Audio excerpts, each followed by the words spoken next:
नमस्कार साथियों, मैं आपके लिए लेकर आया हूँ इस छोटे से वीडियो में 30 अगस्त 2025 को घटित घटनाओं पर आधारित most IMP top 10 current affairs, जो कि आपकी प्रतियोगी परीक्षा, चाहे वो यूपीएससी हो, पीएससी हो, स्टेट पीसीएस हो, रेलवे हो, एसएससी हो, प्रतियोगी परीक्षा जो भी हमारी एक दिवसीय भारत में होने वाली हो, सभी के लिए ये करंट अफेयर्स रामबाण साबित होगा। पहला प्रश्न देखते हैं। हाल ही में भारत और किस देश ने मिलकर चंद्रयान 5 मिशन पर काम करने की घोषणा की? चंद्रयान मिशन हमारे भारत का है। अब इसके साथ एक और देश जुड़ चुका है, तो वो कौन सा है देखते हैं। क्या वो रूस है, क्या वो अमेरिका है, या जापान है, या फ्रांस है? तो अभी फ़िलहाल मोदी जी जो है जापान की यात्रा पर गए हुए हैं, तो हमारा जो राइट आंसर है वो है जापान। तो साथियों, भारत और जापान ने चंद्रमा के दक्षिणी ध्रुव पर वैज्ञानिक खोजों के लिए संयुक्त रूप से चंद्रयान 5 मिशन शुरू करने की घोषणा की। यह भारत की अंतरिक्ष तकनीक और द्विपक्षीय संबंधों दोनों के लिए बहुत ही महत्वपूर्ण कदम है। अगला प्रश्न है, भारत ने किस वर्ष के कॉमनवेल्थ गेम्स, हम सबको पता है कि मेजबानी के लिए आधिकारिक बोली लगाई, तो किस वर्ष के लिए लगाई?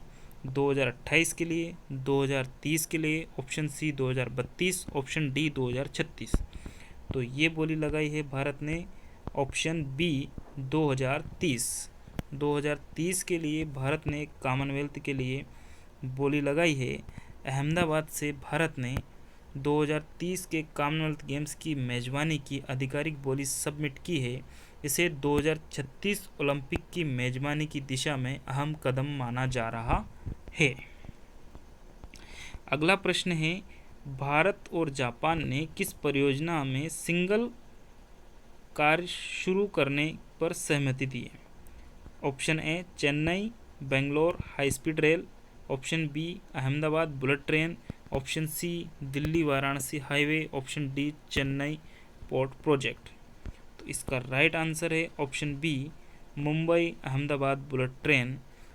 दोनों देशों ने जापानी तकनीक से गुजरात सेक्शन में सिग्नलिंग कार्य शुरू करने का निर्णय लिया है। यह परियोजना दिसंबर 2027 कब दिसंबर 2027 तक पूरी होने की उम्मीद है। प्रश्न है अगला, हाल ही में उत्तर प्रदेश में किस क्षेत्र से संबंधित उत्पादन केंद्रों का उद्घाटन हुआ? ऑप्शन ए कृषि, ऑप्शन बी रक्षा एवं एरोस्पेस, ऑप्शन सी सूचना प्रौद्योगिकी, ऑप्शन डी शिक्षा। तो इसका राइट आंसर है ऑप्शन बी रक्षा एरोस्पेस। रक्षा मंत्री राजनाथ सिंह ने गौतम बुद्ध नगर में ड्रोन निर्माण, विमान इंजन फैक्ट्री और स्पेस टेस्ट सेंटर का उद्घाटन किया। सीएम योगी आदित्यनाथ ने शस्त्र और शास्त्र के संतुलन पर बल दिया। किस पर बल दिया है योगी आदित्यनाथ जी ने? शस्त्र और शास्त्र पर। अगला प्रश्न है, प्रधानमंत्री मोदी ने जापान दौरे में किस अंतर्राष्ट्रीय संगठन की वैश्विक भूमिका पर बल दिया? तो ऑप्शन ए है आसियान, ऑप्शन बी है सार्क, ऑप्शन सी है ब्रिक्स और ऑप्शन डी है G20। तो साथियों, मोदी जी अभी जापान की यात्रा पर है और मोदी जी ने जो बहुत ही महत्वपूर्ण रखा है, ब्रिक्स को रखा है, तो ऑप्शन सी इसका राइट आंसर है। मोदी जी ने ब्रिक्स की अहम भूमिका पर जोर देते हुए कहा कि यह समूह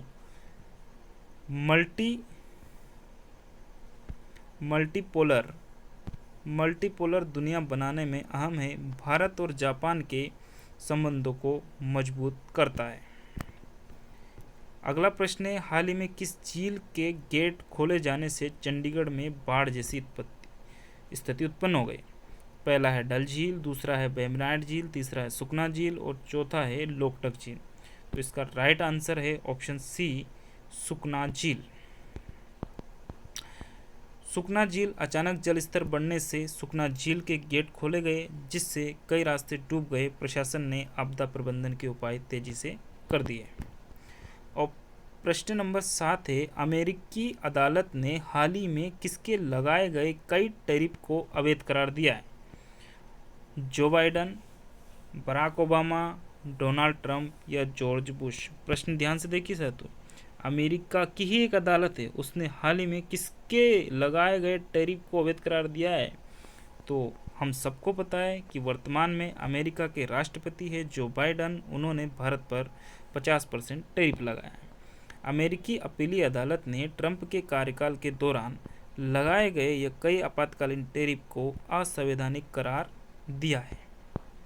ट्रंप ने इसे आर्थिक तबाही कहा। किस देश ने के प्रधानमंत्री की इजराइल हमले में मौत हो गई? किस देश के प्रधानमंत्री की इजरायली हमले में मौत हो गई? ऑप्शन ए है सीरिया, ऑप्शन बी है ईरान, ऑप्शन सी है यमन हूती सरकार और ऑप्शन डी इराक। तो इसका राइट ऑप्शन है यमन हूती सरकार।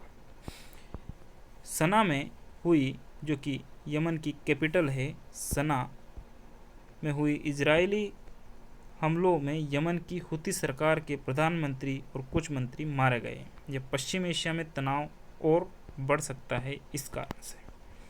क्वेश्चन नंबर 9 है, हाल ही में मुंबई में आयोजित ITB इंडिया 2025 में किस देश ने वंडरफुल थीम के साथ भाग लिया है? तो श्रीलंका ने लिया है, या इंडोनेशिया ने लिया, या थाईलैंड ने लिया, या ऑप्शन डी मलेशिया ने लिया है? तो इसका राइट आंसर है ऑप्शन बी, इंडोनेशिया ने इसमें भाग लिया है। क्या है? तो ITB इंडिया 2025 में इंडोनेशिया ने वंडरफुल इंडोनेशिया थीम के तहत अपने पर्यटन और संस्कृति को प्रमुखता से प्रस्तुत किया है। क्वेश्चन नंबर 10 है, हाल ही की रिपोर्ट के अनुसार 2030 तक भारत का गेमिंग उद्योग कितने बिलियन डॉलर तक पहुंच जाएगा? बात चल रही है यहाँ पर गेमिंग उद्योग की।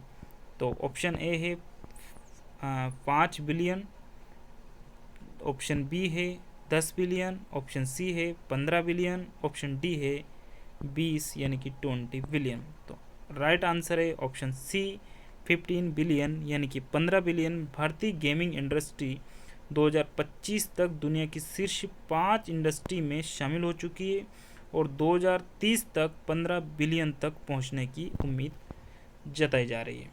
तो साथियों, ये थे आज के 30 अगस्त 2025 के IMP करंट अफेयर्स, जो कि हमने बहुत ही छोटे से वीडियो में मात्र 7 से 8 मिनट में इस वीडियो को तैयार कर लिया है। इसी प्रकार के करंट अफेयर को आप हमारे वीडियो पर लगातार देखते रहिए।